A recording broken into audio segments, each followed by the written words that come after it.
Friends, good afternoon to you all. It is a privilege to be here in our own institution and be able to take part in this program. Now, over the years, many great persons and doctors, eminent teachers, eminent clinicians have walked the hallowed portals of our dear institution. They have been outstanding luminaries in their fields, and students, generations of students have been inspired by them.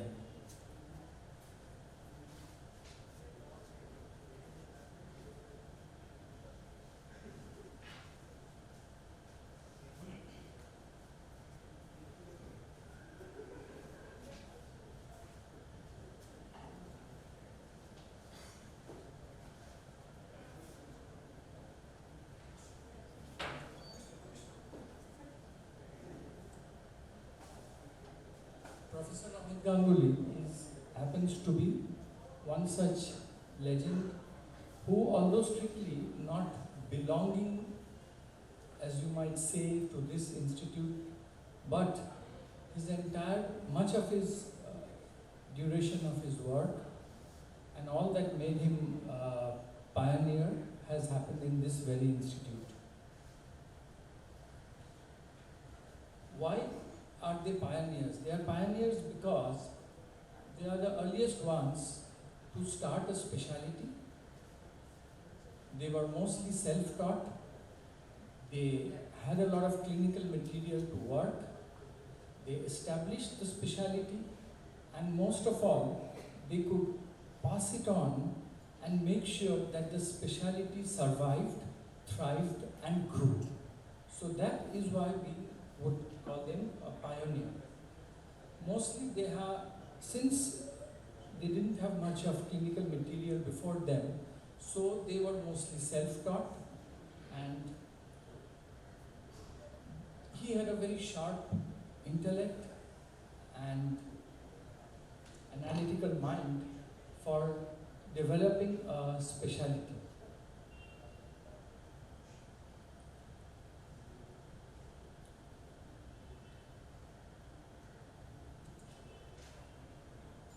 This is the department which he started in this hospital, and Professor Chandru sir was his colleague in that department.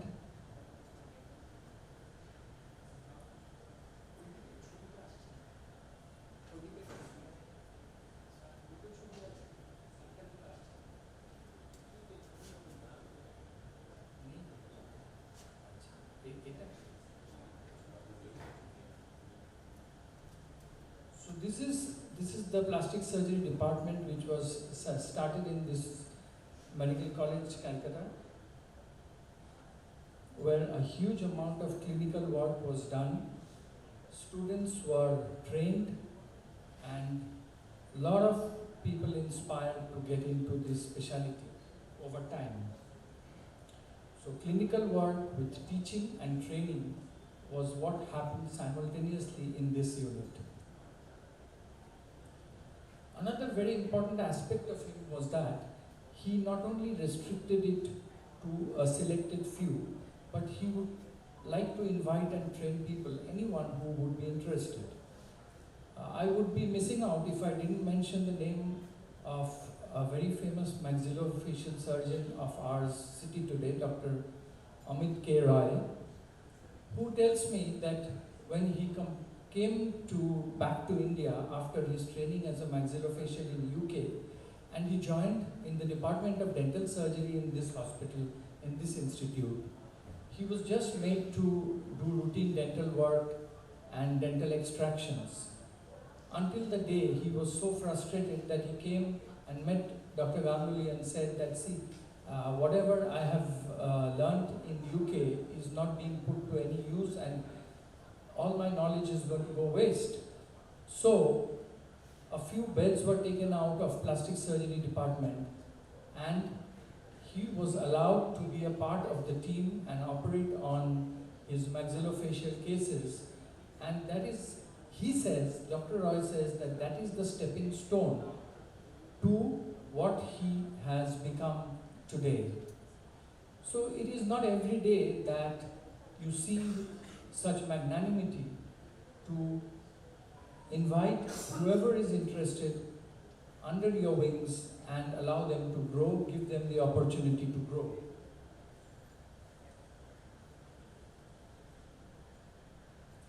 I would be failing if I do not mention the name of one of his very, very dear students who is now a very reputed plastic surgeon. He headed the department here later, Dr. Shandipan Gupta, and how he pushed Dr. Shandipan Gupta along with Dr. B.B. Chandra sir and forced him to do his MCH plastic surgery, knowing that he has exceptional acumen and skill to develop into a proper plastic surgeon, but without an MCH degree he wouldn't be able to do it.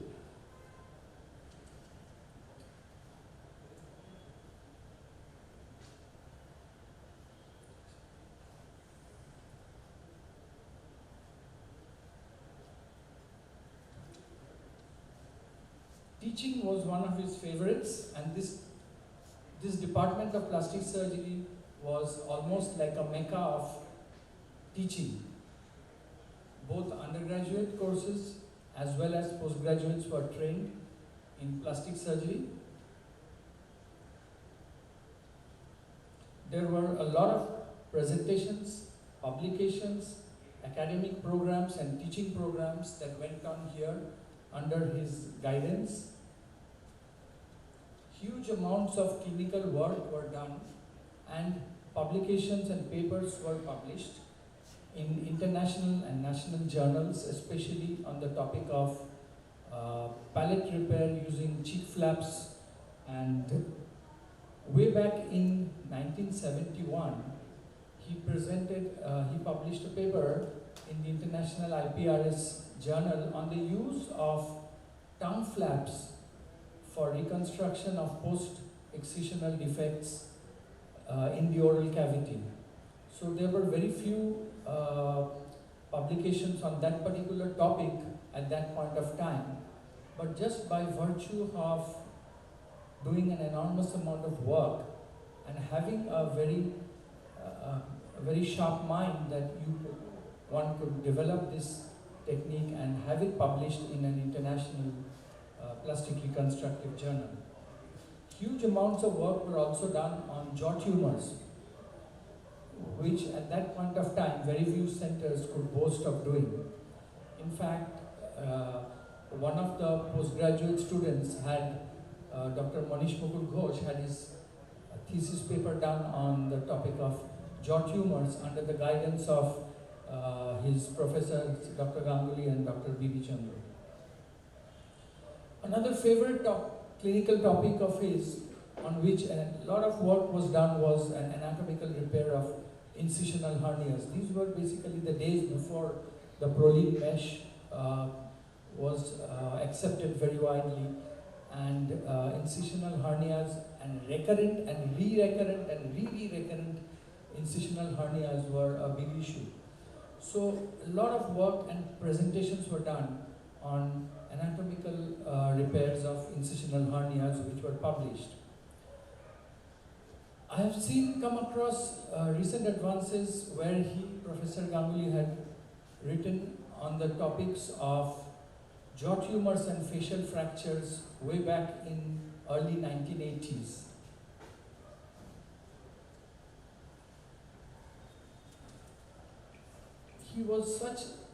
He had such a sharp bent of mind and was always into a thinking mode that even at the age of 70 years, he brought out a paper and showing me that, see, palatal lengthening is okay. We know that palatal lengthening can be done by the cheek flap, but no one has thought why it is necessary. It is necessary because that particular palate is a short palate. Now, how does one decide which is a short palate? There is no clear-cut indicators. Even today, there are no indicators. That we judge it clinically, but even today, no one has thought that how do we define a short palate, a palate that will need a primary lengthening. So he is telling this when he is aged 70. So he has been thinking, and in his mind he has been working, and he showed me an algorithm and a chart showing that how we could do an objective assessment during the surgery of a palate, the length of a palate, and whether it is adequate or not. Now his thinking was that, he said that we could use the adenoids. We could use the adenoids as a reference point. We could use the adenoid and the base of the uvula as a reference point and decide on the length of a palate, and then take a call as to whether it needed to be lengthening for a good speech. Such was his analytical and thinking mind, even at such an advanced age.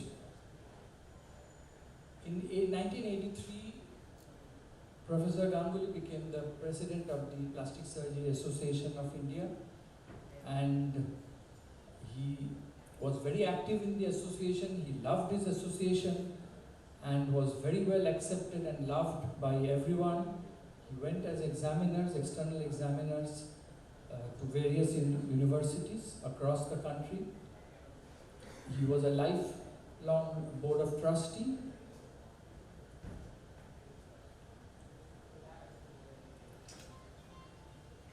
Now I shall narrate stories that most of you may not know, that sometime in the mid-90s, he happened to meet a gentleman, a retired army general, brigadier, called Brigadier Barguna.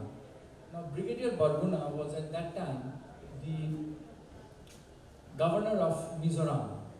Now Mizoram, I'm talking about 95 or mid-90s, Mizoram was a very remote place with hardly a 20-seater air connection and almost no road connection. Now Brigadier Barguna, when he met him, and he heard that he was a plastic surgeon doing all these types of reconstructive surgeries, so he put forward a suggestion as to whether this same specialty, surgical specialty, could be started in Mizoram. Now that was a very frightening proposition way back in mid-90s. But then he took up the challenge, and then a team of surgeons and anesthetists actually started doing plastic surgery in their capital city, Aizawl, from the late 90s. And it went on for quite some time because there was no plastic surgery specialty available. Huge amounts of surgical work were conducted. The postgraduate students of that place, they took part in these surgical exercises, they learned from them. And this was not a one-off incident. It happened at least twice a year for many, many, many years. So it needed a lot of belief in oneself, your surgical abilities, to go out to these far outreach, remote destinations and conduct surgeries, and not surgeries, but surgeries on 6-month-old, 1-year-old children with clefts, burn surgeries, even major head and neck resections and reconstructions.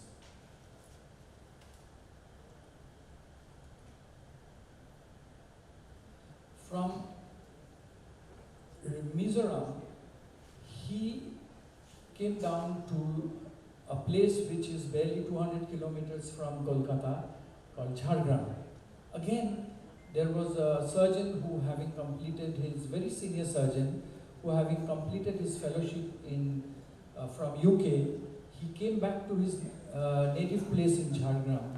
Professor Shitanath De, who was an alumnus of Calcutta National Medical College, and then he somehow convinced Professor Ganguli to have a plastic surgery program and a surgical camp sort of situated thing in Jharkhand. Now, in those days, Jharkhand was really, really remote.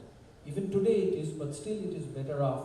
But way back in those days, 2000, 2001, 2, it was actually very remote. So they undertook a racing as to where it could be done, and they hunted out this hospital, which is the Lion's Eye Hospital. Now, it needed again a lot of courage to plan a plastic surgery workshop, primarily doing cleft surgeries on very small babies, in a hospital which served as just about good enough for eye hospital, Lion's Eye Hospital. But then they got their anesthetics, they got their pediatricians, and they did a very thorough checkup of the babies, and then they proceeded to have the surgical camps here. So I could manage some pictures of those, the OT lists of those surgical camps. And I don't know if there's a date here, but I think it was 2000, 2001, maybe 2002. 3 consecutive years they had the camp, they named it Operation Smile, and it was primarily cleft cases with a few post-burn deformities and contractures, but it was primarily clefts, and these were from children from very remote tribal areas who had no access, who couldn't even dream of coming to a city, big city like Kolkata for their surgeries. So it was on these tribal kids that he conducted the camps. Later on, this camp was brought under the aegis of the Association of Rural Surgeons of India, which had just been formed as a subsidiary of ASI, Surgeons Association. And the Association of Rural Surgeons of India took up this camp under their wings, and they used it as a training program for their surgeons.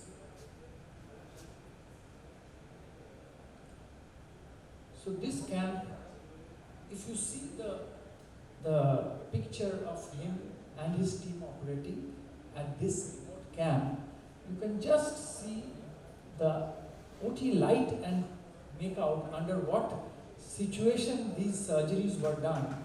And I'm told that there were about 18 to 20 surgeries in each of these sessions each year, which was held on the 26th January of every year for 3 consecutive years.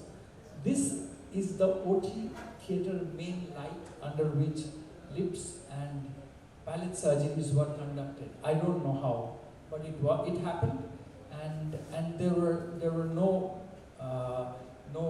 bad results. There were no complications, because everything was reasonably well looked into, and most of all, the anesthetic and the surgical skill was excellent.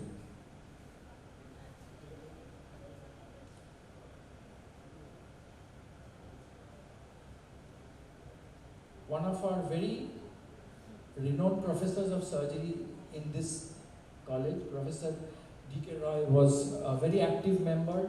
There were postgraduate students from other parts of India on behalf of the Rural Surgery Association, trainees and fellows. They came, they attended these camps.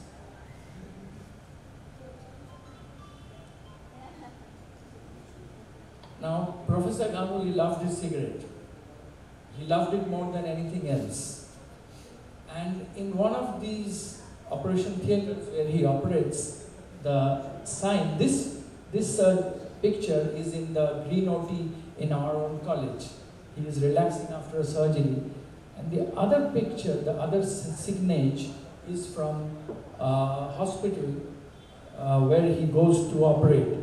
And probably it was the hospital in Aizawl, where they are very strict about no smoking zones. And that was the board on the OT, that operation theatre and no smoking. So he was warned when he was caught smoking. So what he did was that he wrote the last line with his own pen, that no smoking except Dr. Ganguli. He was so fond of his cigarette, and he just wouldn't let it go, even till his last day.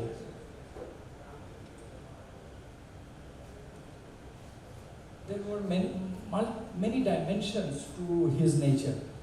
Surgery and his profession was one of them, but he was a very avid photographer. Got himself a very high-end camera in those days, SLR, and was very fond of photography.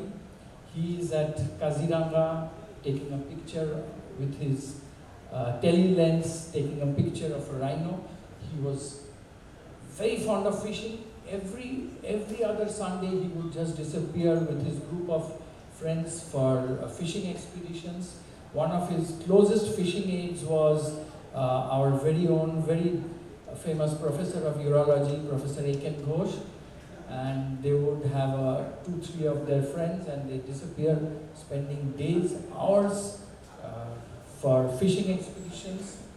He was also a very avid reader, very well-read person, not only in his subject, but he had read about various topics. His famous author was Mr. Niraj Chaudhuri, and he had read, believe me, almost everything that Niraj Chaudhuri wrote. Niraj Chaudhuri's writings are not particularly interesting, but he was so serious about his reading.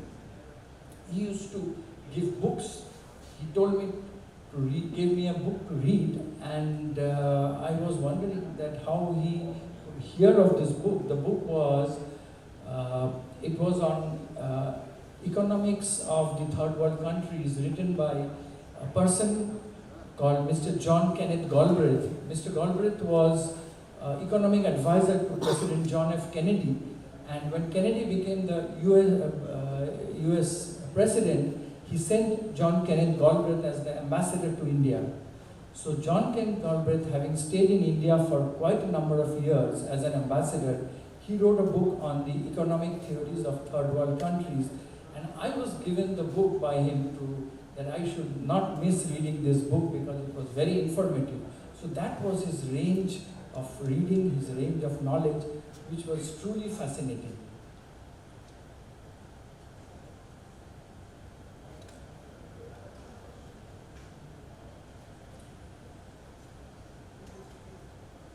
Besides his work and other activities, he was a perfect family man, devoting a lot of time in spite of his busy schedule to his family, and he was like a large banyan tree to a huge extended family.